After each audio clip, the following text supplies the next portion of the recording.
Hi hello నమస్తే welcome to AV news. నేను మీ Kadari Srinivas. Morning news విశ్లేషణకు స్వాగతం. ఈరోజు మనం నేటి తరం పేపరు విశ్లేషణ చేసుకుంటున్నాం. సంపాదకులు బొమ్మ అమరేందర్ గారు.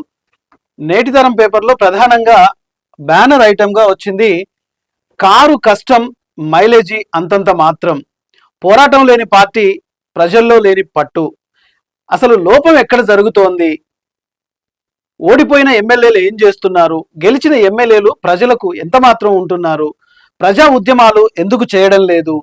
ప్రజల బాధలు ఎందుకు పట్టించుకోవడం లేదు? వెలుగుమట్ల బాధితుల క్రెడిట్ ఎందుకు బీఆర్ఎస్ ఖాతాలో పడడం లేదు? రైతాంగ సమస్యల మీద ఎందుకు దృష్టి పెట్టట్లేదు? కాంగ్రెస్ ఇచ్చిన హామీలపై ఎందుకు పోరాటం చేయలేదు? బీఆర్ఎస్ నాయకులు కేసులకు భయపడుతున్నారా? జైలుకు వెళ్లాల్సి వస్తుందని ఆందోళన చెందుతున్నారా? కాంగ్రెస్ ప్రభుత్వానికి జంకుతూ రాజకీయం చేస్తున్నారా అనే ఈ విషయంపై ఇక్కడ చీఫ్ ఎడిటర్ బొమ్మ అమరేందర్ గారు ఒక మంచి ఆర్టికల్ని ఇక్కడ మనకు అందించారు. అసలు ఈ ఆర్టికల్ ఉద్దేశం ఏంది ఒకసారి చూద్దాం. ఇక్కడ మనం చూసుకుంటే ప్రధానంగా 6 గ్యారంటీల మీద పోరాటం ఎక్కడ? వరంగల్ సభతోనే పోరాటం ఇక ఆగిపోయినట్లేనా? ఒక్కరోజు హడావుడితో మీడియాకి పరిమితం అవుతారా? వెలుగుమట్ల బాధితుల క్రెడిట్ ఎందుకు బీఆర్ఎస్ ఖాతాలో పడట్లేదు అనే అంశాన్ని ఇక్కడ పూర్తిగా ప్రధాన అంశాలంగా ఇక్కడ విశ్లేషణ బొమ్మ అమరేందర్ చీఫ్ ఎడిటర్ గారు ఇక్కడ చేసినట్టు కనిపిస్తోంది. నిజానికి ఓడిపోయిన ఎమ్మెల్యేలు, బీఆర్ఎస్ ఓడిపోయిన ఎమ్మెల్యేలు 10 సంవత్సరాల వరకు వాళ్ళకు కావలసిన సంపదను, సిరి సంపదను దాచిపెట్టుకున్నారు. ఏం చేస్తున్నారంటే పోయి దాచిపెట్టుకున్న సొమ్మును కొందరు వ్యవసాయం చేసుకుంటున్నారు, కొందరు పార్టీలు మారేరి ఎమ్మెల్యేలుగా అయ్యారు, మరికొంతమంది వ్యవసాయం చేసుకుంటూ ఉన్నారు, మరికొంతమంది జైలు పాలయ్యారు, ఇంకొంతమంది సైలెంట్గా ఉన్నారు. ఎందుకు కాంగ్రెస్ 6 గ్యారంటీలు పథకాల మీద బీఆర్ఎస్ నేతలు మాట్లాడట్లేరు?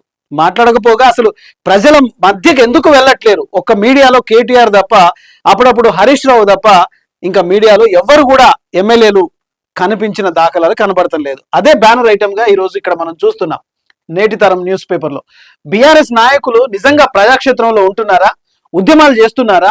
పోరాటాలు చేస్తున్నారా? మాది టిఆర్ఎస్ పార్టీ అని చెప్పేసి వచ్చినది బీఆర్ఎస్ అయినాక పూర్తిగా బొందలోకి వెళ్ళిపోయినట్టే కనిపిస్తుంది.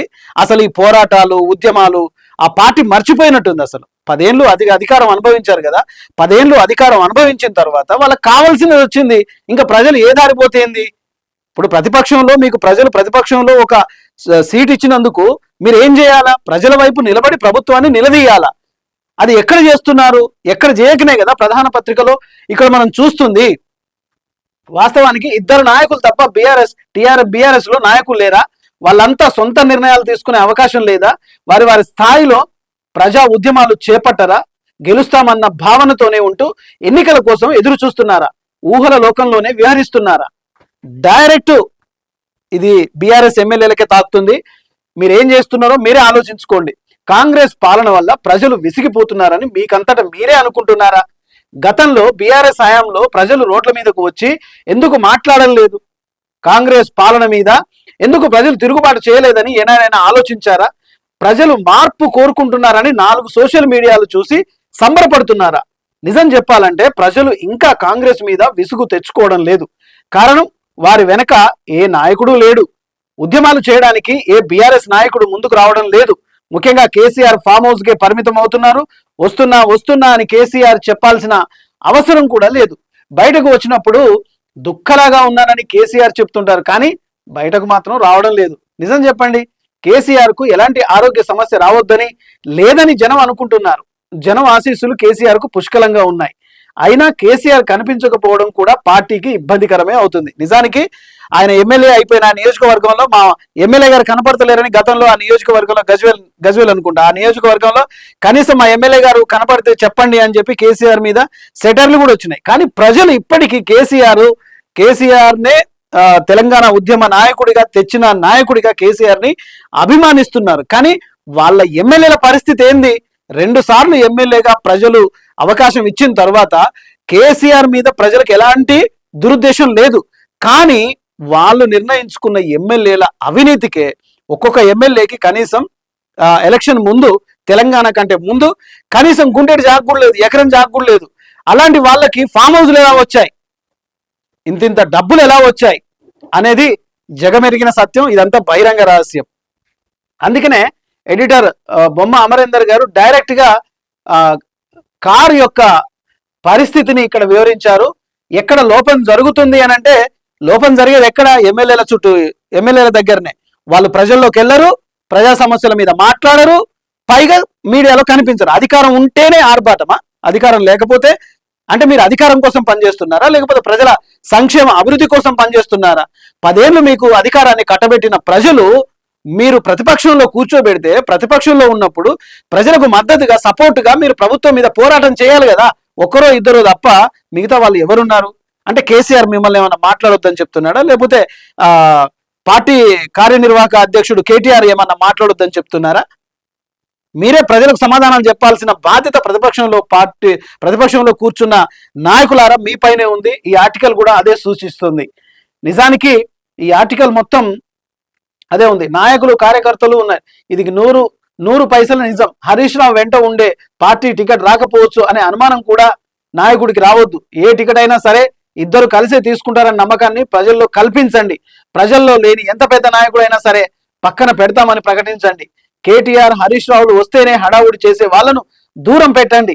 ఇద్దరిని ఒకే రకంగా చూడలేని నాయకులను పక్కన పెట్టండి. ఇద్దరు నాయకులు, చెవులు కొరికే నాయకుల మాటలు ఇద్దరు వినకండి. ఇది సాధ్యం కాదనుకుంటే పార్టీ వచ్చే ఎన్నికల్లో గెలవడం కూడా కష్టమే ఉంటుందని డైరెక్ట్ గా ముక్కుసూటిగా ఇక్కడ చీఫ్ ఎడిటర్ బొమ్మ అమరేందర్ గారు తన ఆర్టికల్లో ప్రధాన ఐటమ్ గా పెట్టారు. అలాగే చూసుకుంటే 2019 ఎన్నికల్లో గెలిచిన వైఎస్ జగన్ ఏపీ ప్రజలకు చేసిన నష్టమేమీ లేదు. కరోనా సమయంలో జగన్ బయటకు రాలేదు, చంద్రబాబు కూడా బయటకు రాలేదు. కానీ తెలంగాణలో కేటీఆర్, అప్పటి మంత్రులు, బీఆర్ఎస్ ఎమ్మెల్యేలు, నాయకులు ధైర్యంగా బయటకు వచ్చి సేవలు చేశారు, ప్రజలను ఆదుకున్నారు.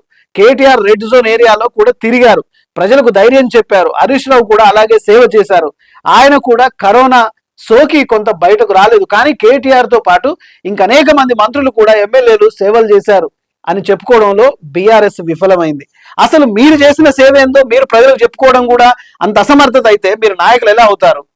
అంటే గాలికి ఎమ్మెల్యేలు అయిపోయి మంత్రి పదవులు అనుభవించి పూర్తిగా ఫామ్ హౌస్లు, మీకు కావాల్సిన ఆస్తులు, ఐశ్వర్యాలు, ఇతర దేశాలలో బ్యాంకు బ్యాలెన్సులు, ఇవన్నీ సంపాదించుకొని ఇవాళ మీరు హ్యాపీగా ఉంటున్నారు అన్నట్టు. ప్రజలు ఎక్కడన్నా పోని, ప్రజాస్వామ్యం ఎక్కడన్నా పోని, మాకు అధికారం వస్తే మేము కెమెరాల ముందు ఉంటాం, మాకు అధికారం రాకపోతే సైలెన్స్ గా ఉంటాం. ఇక్కడ అదే అంటున్నాడు. అంటే హరీష్ రావుకు వర్గం ఒకవైపు, ఇటు కేటీఆర్ వర్గం ఒకవైపు అనే వాదన కూడా ఉంది బీఆర్ఎస్ లో. అంటే హరీష్ రావుకు సపోర్ట్ గా బలికితే ఇక్కడ మాకు స్థానం ఉండదని ఆ ఎమ్మెల్యేల భావన కావచ్చు. అదంతా పక్కన పెట్టేసి ఒక బీఆర్ఎస్ మాజీ మంత్రులుగా, ఎమ్మెల్యేలుగా మీరున్నారు కాబట్టి, ప్రజలు మీ మీద ఒక పెద్ద భారాన్ని పెట్టారు కాబట్టి, ప్రతిపక్షంలో మీ పాత్ర చాలా గొప్పది. అలాంటి పాత్రను మీరు న్యాయంగా చేస్తే రాబోయే ఎన్నికల్లో ఖచ్చితంగా ప్రజలు మీకు ఓటేసి గెలిపిస్తారనే ఒక వాస్తవాన్ని ఇక్కడ మనకు ప్రధాన పేజీలో కారుకు సర్వీస్ చేయాల్సిన అవసరం ఉంది అని చెప్పేసి, అసలు లోపం ఎక్కడ జరుగుతుందనేది కళ్ళ కట్టినట్టుగా ఇక్కడ ఈ విశ్లేషణ మనకు కనిపిస్తుంది. కాబట్టి ఇక్కడ చూడండి, ఫామ్ హౌస్ రాజకీయాల ఐక్యత లేదా? కేసీఆర్ ఫామ్ హౌస్ గా పరిమితం అవుతున్నారా? వస్తున్నా చెప్పడం కాదు, బయటకు వచ్చి ప్రజలకు కనపడాలి. మొన్న ఒక మీటింగ్ పెట్టితేనే అప్పుడు నాయకులంతా మొత్తం స్టేజ్ మీద నింతారు. మళ్ళీ బయటికి మాత్రం ప్రజలకు మొన్న ఇన్ని ప్రాబ్లమ్స్ జరుగుతున్నా, ఇన్ని ఘోరాలు జరుగుతున్నా, ఎన్నో క్రైమ్స్ జరుగుతున్నా ఈ బీఆర్ఎస్ నాయకులు ఎందుకు రావట్లేదు? అధికారం ఉంటేనే బయటకు వస్తాం, లేకపోతే రామనే ఆలోచనలో ఉంటే అది మంచిది కాదు, ప్రజలు ఖచ్చితంగా తిప్పి కొడతారు. ఇక రెండో పేజీ మనం చూసుకున్నట్టయితే, ఫస్ట్ పేజీ మొత్తం కారు యొక్క లోపం ఏంది, ఎక్కడ ఏం చేసుకోవాలి, పోరాటం మరిచిన పార్టీగా పోతుందనేది ఒక చురక మాత్రం గట్టిగా ఇక్కడ కనిపించినట్టుగా కనిపిస్తోంది. ఇది మొదటి పేజీ. ఇక రెండవ పేజీ చూసుకుంటే, మే 9న బెంగాల్లో కొత్త ప్రభుత్వం. పశ్చిమ బెంగాల్లో మే 9వ తేదీన భాజపా ప్రభుత్వాన్ని ఏర్పాటు చేస్తుందని పార్టీ అధ్యక్షుడు సమీక్ భట్టాచార్య వెల్లడించారు. నోబెల్ పురస్కార గ్రహీత రవీంద్రనాథ్ ఠాగూర్ జయంతి సందర్భంగా ఆ రోజున నూతన సీఎం ప్రమాణం స్వీకారం చేస్తారని, ఠాగూర్ ఆశీర్వాదంతో రాష్ట్రంలో ఒక కొత్త ఆరంభానికి నాంది పలకడానికి ఈ తేదీని నిర్ణయించామన్నారు. అయితే ప్రభుత్వం ఏర్పాటుకు కావలసిన పనులు చేస్తున్నామన్నారు. కాగా బెంగాల్ మంత్రిగా ఎవరు బాధ్యతలు చేపడుతున్నారు అనే విషయంపై స్పష్టత ఇంకా రావాల్సి ఉంది. బెంగాల్ ఎన్నికల ఫలితాలు అధికారికంగా గెజిట్ నోటిఫికేషన్ ఈసీ అధికారులు ప్రధాన ఎన్నికల అధికారి మనోజ్ కుమార్ అగర్వాల్ కు నేడు అందజేయనున్నారు. సో మొత్తం మీద మే 9వ తారీఖున బెంగాల్లో బీజేపీ ప్రభుత్వం ఏర్పాటు అవుతుందనే ఒక వార్తను మనం ఇక్కడ చూస్తున్నాం. వాస్తవానికి బెంగాల్లో కూడా కొంత టీచర్ గా ఉన్న, ఒక ఆయగా పనిచేస్తున్న ఇలాంటి వాళ్ళకు కూడా బీజేపీ పార్టీ అక్కడ టికెట్ అందించి వాళ్ళని ఎమ్మెల్యేగా కూర్చోబెడుతుంది. అయితే ఇక్కడ ప్రధానంగా మనం ఒకటి ఆలోచించాలి. ప్రజాస్వామ్యంలో డాక్టర్ బిఆర్ అంబేద్కర్ ఎస్సీ నియోజకవర్గాలుగా చేసిన తర్వాత కొంతమంది ఎస్టీ నియోజకవర్గాలుగా, ఎస్సీ ఎస్టీ నియోజకవర్గాలుగా చేయడం ప్రధాన ఉద్దేశం ఏంది? అంబేద్కర్ గారు అంటే వెనుకబడ్డ షెడ్యూల్ కాస్ట్ తరగతిలో ఉన్న ప్రజలు నాయకులుగా ఎదిగి శాసనసభలో నిలబడి శాసనాలు చేసే చోట మాకు, మా అవసరాలకు, మా అభివృద్ధికి, మా సంక్షేమానికి కావలసిన నిధులను, చట్టాలను ఏర్పాటు చేసుకోవడంలో ప్రధానంగా ఆ జనం నుంచి వచ్చిన నాయకుడైతే శాసనసభలో మాట్లాడి చట్టాలు చేసే దగ్గర తన వాదనను, తన పోరాటాన్ని వినిపిస్తాడు, గొంతును వినిపిస్తాడని ఆయన దీర్ఘమైన ఆలోచనతో పెడితే ఇవాళ నాయకులు ఎస్సీ ఎస్టీ బీసీ మైనారిటీ నుంచి వచ్చిన నాయకులు ఏం చేస్తున్నారు? పార్టీ టికెట్ ఇచ్చిన నాయకునికి పోయి కాళ్ళు మొక్కి దండం పెడుతున్నారు, వాళ్ళకు ఒత్తాసు పలుకుతున్నారు. అంబేద్కర్ ఇచ్చిన ఆ రైట్ ఎక్కడ ఉపయోగపడుతుంది? ఎక్కడ హక్కును వినియోగించుకుంటున్నారు? ఇక్కడ అదే మనకు కనిపిస్తుంది. ఇక్కడ బెంగాల్లో కూడా కొంతమంది సాధారణ ప్రజలకు టికెట్ ఇచ్చిన బీజేపీ ప్రభుత్వం వాళ్ళ హక్కులను కూడా కాపాడాల్సిన బాధ్యత ఆ పార్టీ మీద ఉంటుంది. ఎందుకంటే 10 సంవత్సరాలు ఏకదాటిగా మూడోసారి కూడా ప్రభుత్వాన్ని ఏలుతున్న బీజేపీ ప్రభుత్వం ఇప్పటికే కొంత అపవాదం మూటగట్టుకున్నది. నిన్న జరిగిన ఎన్నికల్లో కూడా సోషల్ మీడియాలో, ఇన్స్టాగ్రామ్ లో వచ్చింది, మొత్తం బీజేపీ కమలం గుర్తు ఉన్న టికెట్లు చెత్త డబ్బాలో దొరికినాయి. అది కూడా సోషల్ మీడియాలో వైరల్ అవుతుంది. సో ఇవన్నీ పక్కన పెడితే కొత్త ప్రభుత్వం వస్తున్నప్పుడు, ప్రజలకు కొత్త ఆలోచన వస్తున్నప్పుడు, ప్రజల మద్దతును కూడగట్టుకున్న ప్రభుత్వంగా ప్రజల ఆలోచనను, ప్రజల సంక్షేమ అభివృద్ధిని ముందుకు తీసుకెళ్లాల్సిన అవసరం బీజేపీ ప్రభుత్వం మీద ఉంది. ఇక రెండో వార్త చూసుకుంటే ముఖ్యంగా ప్రాణహిత చేవెళ్లకు జాతీయ హోదా కల్పించాలి. మంచిది. పోలవరంకు జాతీయ హోదా ఇచ్చి తెలంగాణను విస్మరిస్తే ఎలా? ఒక్క ప్రాజెక్టు కూడా జాతీయ హోదా ఇవ్వకపోవడం ఒక వివక్షే. ధాన్యాన్ని కేంద్రం తీసుకోకుండా కొర్రీలు పెట్టడం సరికాదు. నిధుల విడుదలలో జాప్యం చేయడం రైతుల్ని మోసం చేయడమే. పంట వ్యర్థాలను కాల్చకుండా బయోగ్యాస్ ప్లాంట్కు సరఫరా. ప్రధాని మోడీకి బట్టి విక్రమార్క విజ్ఞప్తి చేస్తున్నారు. నిజానికి రాష్ట్రంలో అంటే కేంద్రము ఒక తండ్రి పాత్ర పోషిస్తే రాష్ట్రాలు పిల్లల పాత్ర. ఏ రాష్ట్రం నుంచి అయినా తలసరి ఆదాయం రాష్ట్రం నుంచి కేంద్రానికి వెళ్తున్నప్పుడు కేంద్రం అంతకు డబల్గా రాష్ట్ర అభివృద్ధి కోసం కొన్ని నిధులు ఖచ్చితంగా విడుదల చేయాలి. విడుదల చేయకపోతే రాష్ట్ర పురోగతి జరగదు. ఇది జగమెరిగిన సత్యం. అయితే ఇక్కడ మన తెలంగాణ ప్రాజెక్టులకు జాతీయ హోదా ఇవ్వకపోవడం కూడా ఇప్పుడు తెలంగాణలో ఉన్న బీజేపీ నేతలు ఎవరైతే సంకలు గుద్దుకుంటున్నారో ఒక్కసారి దీనికి సమాధానం చెప్పాల్సిన బాధ్యత బీజేపీ అధికార ప్రతినిధుల మీద ఉంది అని అర్థమవుతోంది.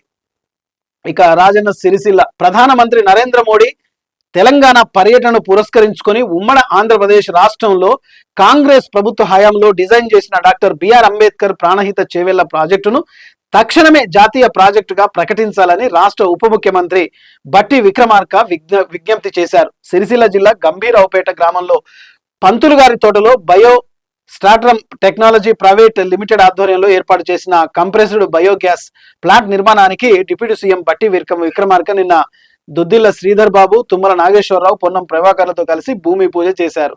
సో మొత్తానికైతే జాతీయ ప్రాజెక్టుగా మళ్ళా ఈ ప్రాజెక్టుల పేర్లు ఎలా పెడతారంటే జాతీయ నాయకుడు డాక్టర్ బిఆర్ అంబేద్కర్ ప్రాణహిత చేవెళ్ల ప్రాజెక్టు పేర్లు కాదురా నాయన, పనులలో స్పీడ్ పెరగాలి, పనులలో అభివృద్ధి పెరగాలి.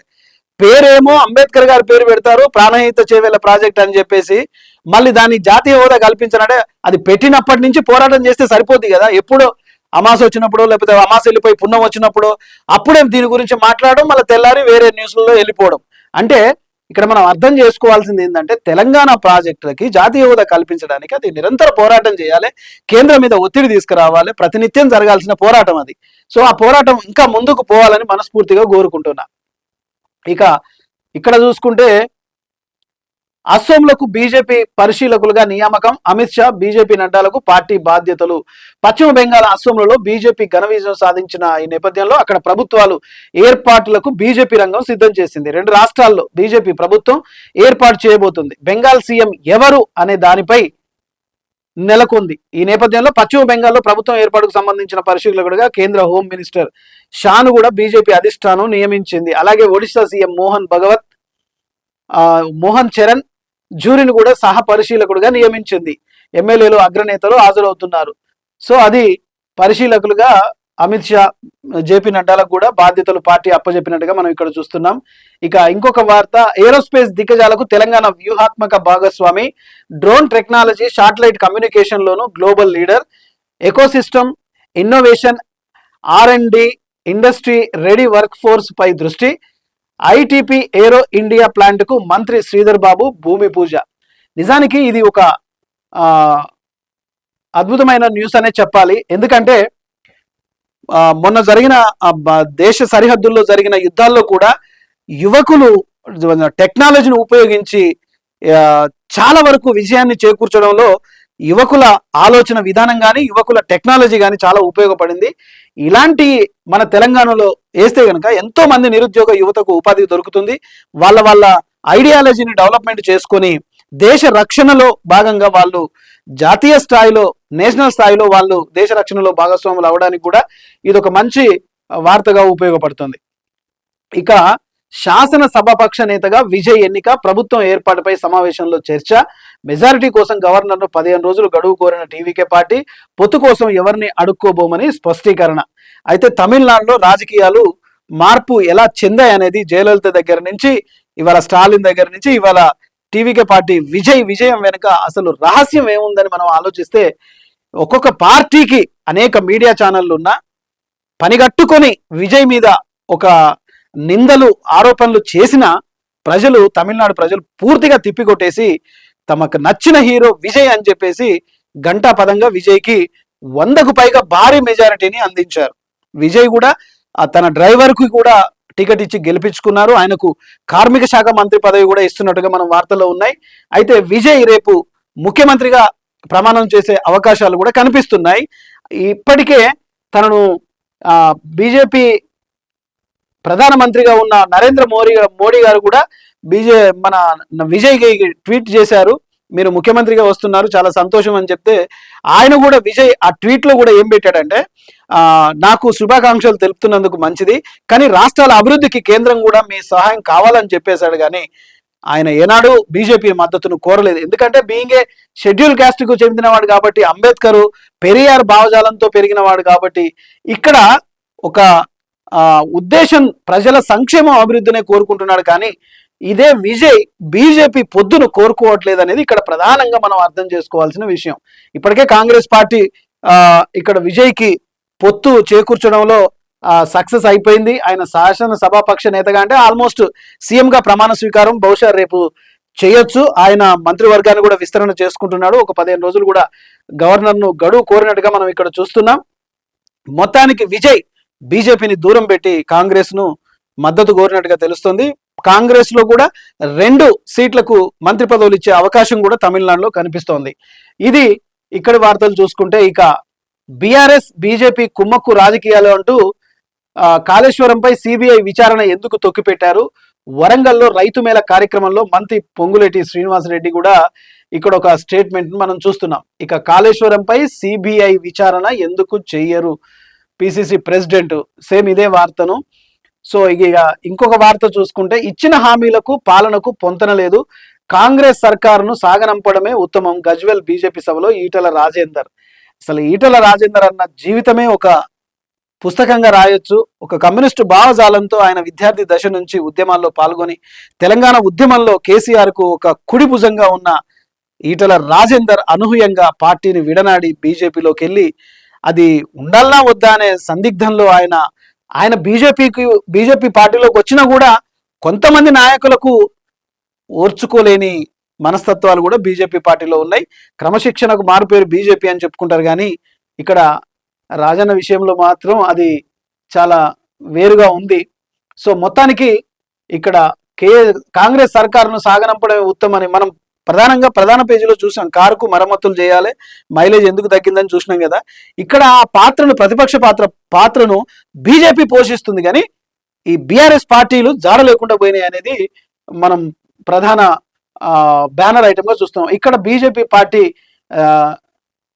ఈటల రాజేందర్ ఏం చేస్తున్నాడంటే, తెలంగాణ అసెంబ్లీ ఎన్నికలకు ముందు రేవంత్ రెడ్డి చెప్పిన మాటలకు ప్రస్తుతం ముఖ్యమంత్రిగా ఆయన చేస్తున్న పనులకు ఎక్కడా పొంతన లేదని ప్రజలు చెప్పుకునే పరిస్థితి ఏర్పడిందని బీజేపీ ఎంపీ ఈటల రాజేందర్ కాంగ్రెస్ పార్టీని ఎన్ని శాపనార్థాలు పెట్టినా వేస్ట్ అని, మళ్ళీ ఎన్నికలు వచ్చినప్పుడే ఓడిస్తే తప్ప మనకు మనశ్శాంతి లేదని ప్రజలు ఆ విధంగా అనుకుంటున్నారనే ఒక స్టేట్మెంట్ ను కూడా మనం ఇక్కడ చూస్తున్నాం.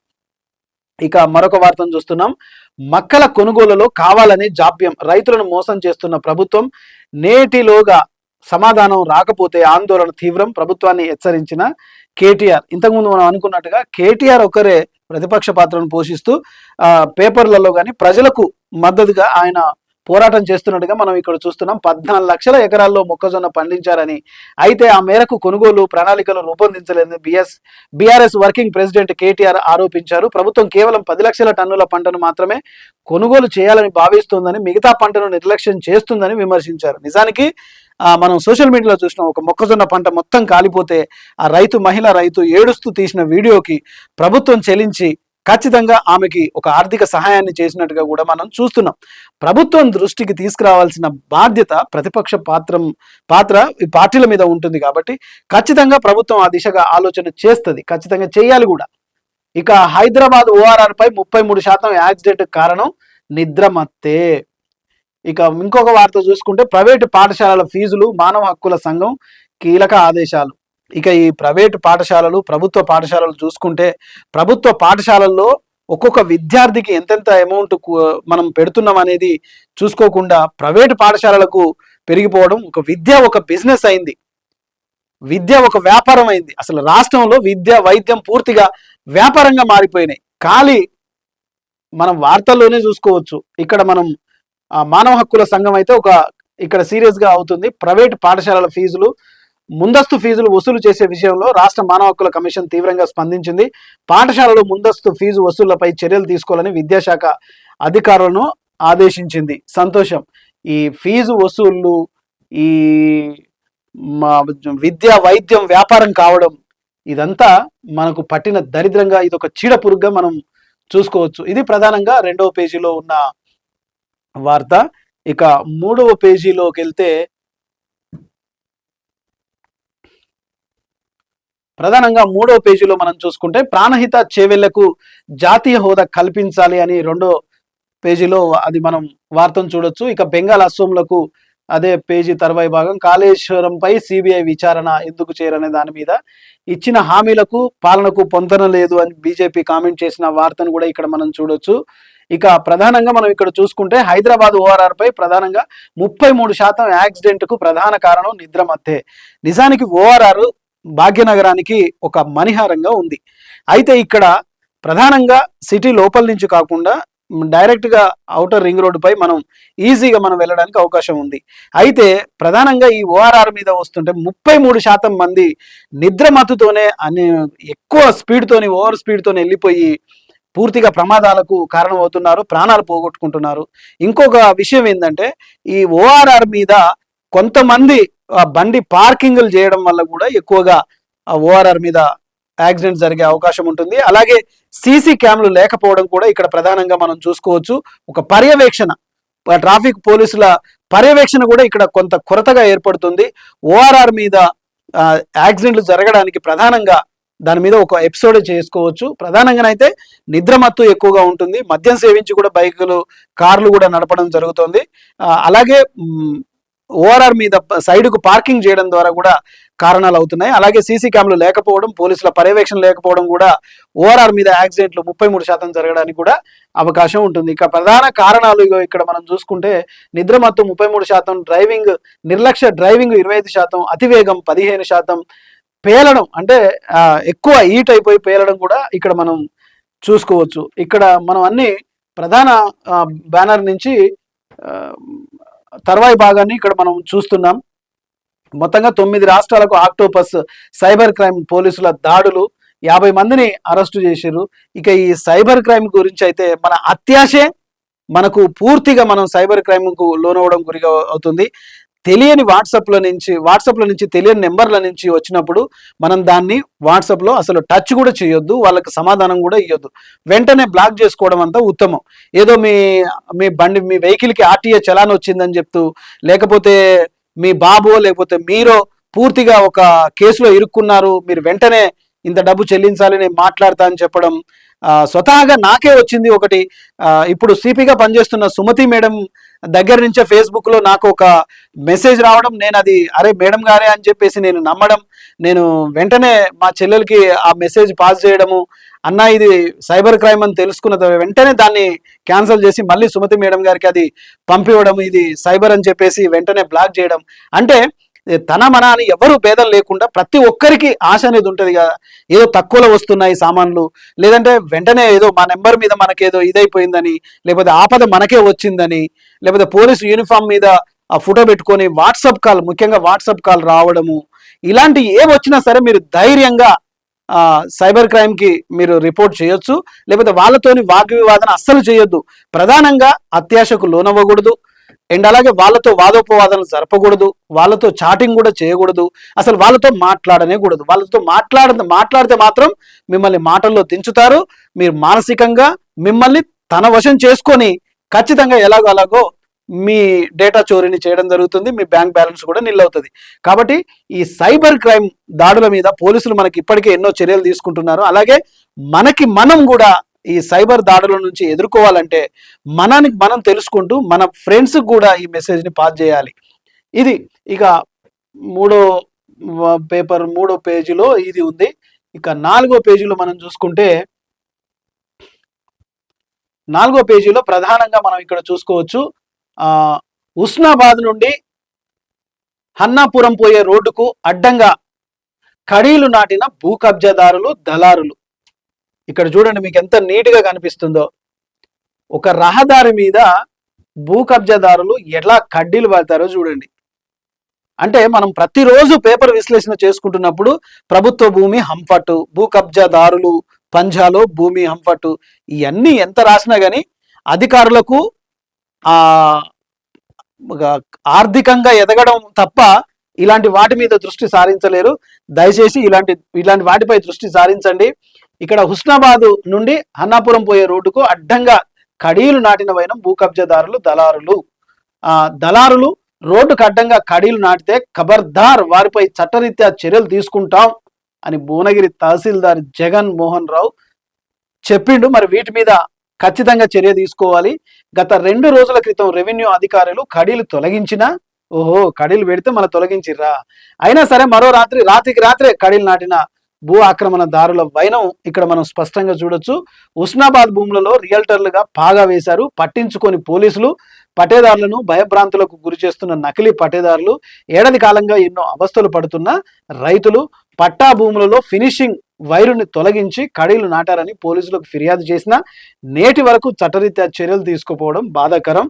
పట్టేదారుల ఆవేదనలు, 2 సర్వే నెంబర్లతో అక్కడ భూమి ఉన్నదని, అక్కడ భూమి అడ్డిమార్ గుడ్డిసూటిగా కడీలు నాటిన నకిలీ పట్టేదారులు, చాటలో తవుడు పోసి కుక్కలకు ఏనుగులాట పెట్టిన రియల్టర్లు, చాటలో తవుడు పోసి కుక్కలకు పంచాయతీ పెట్టినట్టుగా ఉందని సెటైరికల్గా బాగా వేశారు. ఇది భువనగిరి తాతానగర్కు చెందిన బ్రోకర్లు. ఇది యాదాద్రి భువనగిరి న్యూస్ నేటితరం ప్రతినిధి. అయితే భువనగిరి పట్టణం హుస్సేనాబాద్ గ్రామం నుండి హనామపురం పోయే రోడ్డును భూ దళారులు ఆక్రమించుకొని రోడ్డుకు అడ్డంగా గత 4 రోజుల క్రితం కడీలు వేశారు. అయితే ఈ కడీల విషయంపై భువనగిరి తహసీల్దార్కు ఫిర్యాదు చేయడంతో మరుసటి రోజే వారి సిబ్బందితో పాటు వచ్చి వెంటనే కడీలను తొలగించేశారు. అయినా సరే మళ్ళీ భూ కబ్జాదారులు ఇక్కడి నుంచి హనుమాపురం రోడ్డు లేదని వారు స్మరించుకుంటూ శనివారం సాయంత్రం మరోసారి రోడ్డుకు అడ్డంగా కడీలు నాటారు. ప్రభుత్వ గెజిట్లో ఉన్న హన్మాపురం రోడ్డుకు అడ్డంగా ఎవరు కడీలు నాటినా వారిని ఉపేక్షించలేదని, వారిపై చట్టరీత్యా చర్యలు తీసుకుంటామని భువనగిరి తహసీల్దార్ జగన్మోహన్ రావు తెలిపారు. భువనగిరి పట్టణం హుస్సేనాబాద్ గ్రామంలో సర్వే నెంబర్లు 208, 205, 207 మిగులు భూములు ఉన్నాయని, ఆ సర్వే నెంబర్లలో గల పట్టేదారులను గత సంవత్సరం కాలంగా కొంతమంది భూ కబ్జాదారులు ఇబ్బందికి గురి చేస్తున్నారని, భయభ్రాంతులకు గురి చేస్తూ ఈ భూముల్లో మిగులు భూములు ఉన్నాయని ఆ పట్టేదారులకు తెలియకుండా ప్రైవేట్ సర్వేలను పెట్టి భూములను కొలిపిస్తూ ఉన్న కడీలను తొలగిస్తూ రైతులను ఇబ్బంది పెట్టడం ఎంతవరకు సమంజసమని మండవ శ్రీశైలం, కలమ్మ, కృష్ణయ్య, అల్లం మహేష్, నిరంజన్ రెడ్లను ఆవేదన వ్యక్తం చేశారు. మరొక వార్తను చూసుకుంటే మద్యం మత్తులో పైశాచికం, గూగుల్ సెర్చ్తో ఘాతుకం. జీడిమెట్టలో కిరాయి దారుణ హత్య, వేధింపులు తాళలేకన్న తల్లి కొడుకు, టెక్నాలజీ సాయంతో హత్యకు ప్లాన్, చిక్కిన నిందితులు వివరాలు వెల్లడించిన డీసీపీ కోటిరెడ్డి. అయితే అతడు మద్యం బానిస, రోజు తాగొచ్చి తల్లి కొడుకులను నరకయాతనకు గురి చేసేవాడు. వేధింపులు భరించలేక చట్టాన్ని ఆశ్రయించాల్సిన వారు కక్షతో కత్తి పట్టారు. సినిమా ఫక్కీలో హత్య చేయడం ఎలా అని గూగుల్లో సెర్చ్ చేసి పక్కా ప్లాన్తో ప్రాణం తీశారు. జీడిమెట్ల పోలీస్ స్టేషన్ పరిధిలో సృష్టించిన శివారెడ్డి హత్య కేసు గుట్టురట్టును పోలీసులు చేశారు. నిజానికి గూగుల్లో మీరు ఒక చిన్నపిల్లల అశ్లీల దృశ్యాలు చూసినా, బాంబులు ఎలా తయారు చేయాలని చూసినా, ఇలా హత్య ఎలా చేయాలని చూసినా, కొన్ని ఒక 5 రకాల వీడియోలు మీరు గూగుల్లో సెర్చ్ చేస్తే ఆటోమేటిక్గా మీరు జైలుకి వెళ్ళడం ఖాయం, శిక్షను అనుభవించడం ఖాయం. పోలీసు నిఘా వ్యవస్థ ఖచ్చితంగా మీ ఫోన్ పైన ప్రభావం ఉంటుంది. మీరు ఫోన్లో ఏం చూస్తున్నారు, ఏం చేస్తున్నారు అనేది కూడా ప్రతిదీ నోటెడ్ అవుతుంది పోలీస్ స్టేషన్లో.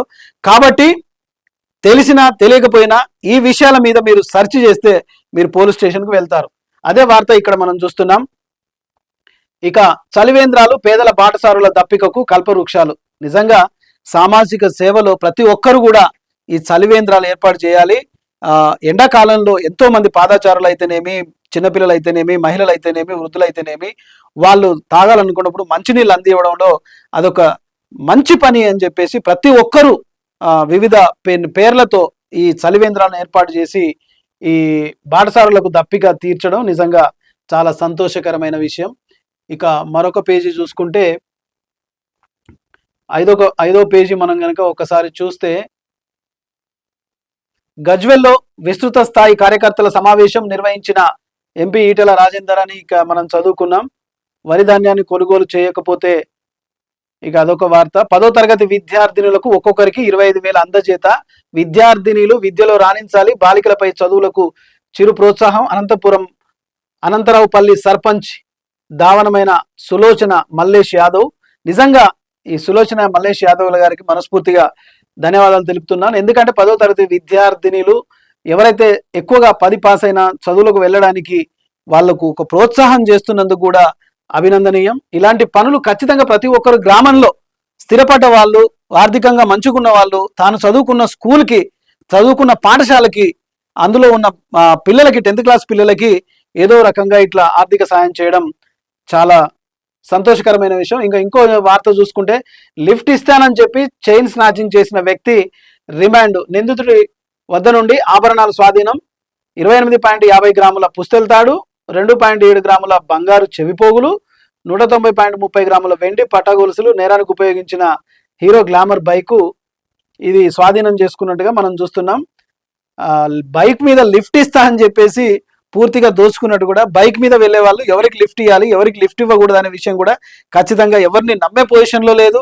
ప్రతి విషయం కూడా మనకు సూక్ష్మంగా ఆలోచించి చేయాలా వద్దా, ఇవ్వాలా వద్దా అనే విషయాన్ని మనం చేసుకోవాలి. లేకపోతే మోసపోవడం కూడా మన వంతే అవుతుంది. ఇక మొత్తానికి చూసుకుంటే ఈ వార్తలోని కొన్ని వార్తలు మనం స్పీడ్గా చూసుకుంటే, బండారి గంగాధర్ పుట్టినరోజు సందర్భంగా పండ్ల పంపిణీ కార్యక్రమం. మెదక్ జిల్లా శివంపేట మండలం పిల్లుట్ల గ్రామంలో బడుగు బలహీన వర్గాల ఆశాజ్యోతి జిల్లా అధికార ప్రతినిధి, ప్రముఖ సంఘ సేవకులు బండరి గంగాధర్ జన్మదినం సందర్భంగా మంగళవారం రోజు ఛత్రపతి శివాజీ మహారాజ్ 2వ వార్షికోత్సవం సందర్భంగా, అంటే 2 కలిసి వచ్చినాయి కాబట్టి ఆయనకు నివాళులు అర్పించి నియోజకవర్గంలో పుట్టినరోజు మెదక్ జిల్లా గ్రంథాలయ సంస్థ చైర్మన్ చిలుముల సుహాసిని రెడ్డి, అలాగే జిల్లా అధికార ప్రతినిధి బండారి గంగాధర్ ప్రభుత్వ ఆసుపత్రి మరియు డాంగోరియా హాస్పిటల్, హోల్డెన్ హోమ్స్, బేతాని రక్షణ కేంద్రంలో, శివంపేట ప్రభుత్వ ఆసుపత్రి కేంద్రంలో వృద్ధులకు బ్రెడ్లు, మంచిగా పండ్లు కూడా మంచిగానే పంపించడం చేశారు. చాలా సంతోషం. బ్యాంకులు, ఏటీఎంలలో భద్రత కట్టుదిట్టం. మరొక వార్త చూసుకుంటే, మున్సిపల్ కోఆపరేషన్ సభ్యుల ఏకగ్రీవ ఎన్నిక ప్రక్రియలో కొలుగొన్న ప్రభుత్వ వైపు ఆది శ్రీనివాస్. వేములవాడ రూరల్ బీజేపీ ఆధ్వర్యంలో విజయోత్సవ సంబరాలు. సంతోషం. అసభ్య పదజాలంతో పాట రాయించిన వారిపై చర్యలు తీసుకోవాలి. దళిత మహిళా కార్మికురాలపై అసభ్య పదజాలంతో పాటను రాయించి సోషల్ మీడియాలో ప్రచారం చేస్తున్న వారిపై కఠిన చర్యలు తీసుకోవాలని దళిత సంఘాల ఐక్య వేదిక నాయకులు పోలీసు అధికారులను చేశారు. గోదావరికని ప్రెస్ క్లబ్ లో ఏర్పాటు చేసిన మీడియా సమావేశంలో దళిత సంఘాల ఐక్య వేదిక నాయకులు గుమ్మడి కుమారస్వామి మాట్లాడుతూ ఎర్రజెండా పార్టీ యూనియన్ అని చెప్పుకునే వారు మహిళలకు ఇచ్చే గౌరవం ఇదేనా అంటూ మరి ఏం పాట అది రాసిన వారు ఎవరో, ఈ పాటకు సపోర్ట్ గా నిలిచిన వారు, సోషల్ మీడియాలో వైరల్ చేసేవారు ఎవరో పోలీసులు గుర్తించి. నిజానికి ఇక్కడ ఒక విషయం మాట్లాడుకోవాలి. సోషల్ మీడియాలో మనం ఏదన్నా వీడియో పెడితే ఇక దాని కింద కామెంట్లు వస్తాయి కదా, అమ్మన బూతులు కామెంట్లు వస్తాయి. అసలు పబ్లిక్ ఒక వేదిక మీద అలా రాయొచ్చా రాయకూడదు అనే ఇంగిత జ్ఞానం కూడా లేని యువతను చూస్తే ఏమనాలో కూడా అర్థం కాదు. అయ్యో పాపం అని నవ్వుకోవాలి. ఒక విషయం మనం పోస్ట్ చేసినప్పుడు ఖచ్చితంగా ఆ విషయం మీద మీ యొక్క అభిప్రాయాన్ని తెలపాలి తప్ప ఇలాంటి పరుష పదజాలం వాడడం ఇది కరెక్ట్ కాదు. ఖచ్చితంగా పోలీసులన్నీ గమనిస్తూ ఉంటారు కాబట్టి ఇలాంటి రాతలు కానీ పాటలు కానీ వేధించడం అది చట్టరీత్యా నేరం. అలాంటి వార్తే మనం ఒకటి చూస్తున్నాం. నిజానికి మనం ఒక బ్రేకింగ్ న్యూస్ చూస్తున్నాం. సూపర్ గుడ్ ఫిల్మ్ నిర్మాణ సంస్థ అధినేత ఆర్బి చౌదరి దుర్మరణం చెందినట్టుగా మనం చూస్తున్నాం. సూపర్ గుడ్ ఫిల్మ్ అధినేత నిర్మాణ సంస్థ ఆర్బి చౌదరి 81 సంవత్సరాలు ఆయన దుర్మరణం పొందారు. ఉదయ్పూర్ లో జరిగిన కారు ప్రమాదంలో మరణించినట్టుగా మనకు తెలుస్తోంది. అక్కడికక్కడే మృతి, మరో 2 గాయాలు. అనేక 90కి పైగా చిత్రాలను నిర్మించిన ఆర్బి చౌదరి సూర్యవంశం, సుస్వాగతం, రాజా, నువ్వొస్తావని, నిన్నే ప్రేమిస్తా, గాడ్ ఫాదర్ ఇలాంటి ఎన్నో ఒక మంచి స్టోరీస్ తీసిన సూపర్ గుడ్ ఫిలిం అధినేత ఆర్బి చౌదరి దుర్మరణం చెందినట్టుగా మనం ఇక్కడ చూస్తున్నాం. సో మొత్తానికి ప్రతిరోజు మనం వార్తా విశ్లేషణలో భాగంగా నేటి తరం న్యూస్ పేపర్ని మనం చూసుకుంటున్నాం. ఈ నేటి తరం న్యూస్ పేపర్ని ఆదరిస్తున్న ప్రతి ఒక్క ప్రేక్షకులకు కూడా మనస్ఫూర్తిగా ధన్యవాదాలు తెలుపుతున్నాం. ఎందుకంటే వార్తా విశ్లేషణ ప్రతి ఒక్కరికి ఆలోచన విధానాన్ని చేసుకునే విధంగా ఉంటుంది కాబట్టి ప్రతి ఒక్కరూ ఆదరిస్తున్న ప్రేక్షకులందరికీ మనస్ఫూర్తిగా ధన్యవాదాలు తెలుసుకుంటూ ఇది ఇవాల్టి వార్తా విశ్లేషణ. రేపు మళ్ళీ వార్తా విశ్లేషణతో మీ ముందంటాం. చూస్తూనే ఉండండి AV news. Signing off Kadari Srinivas. Thank you very much.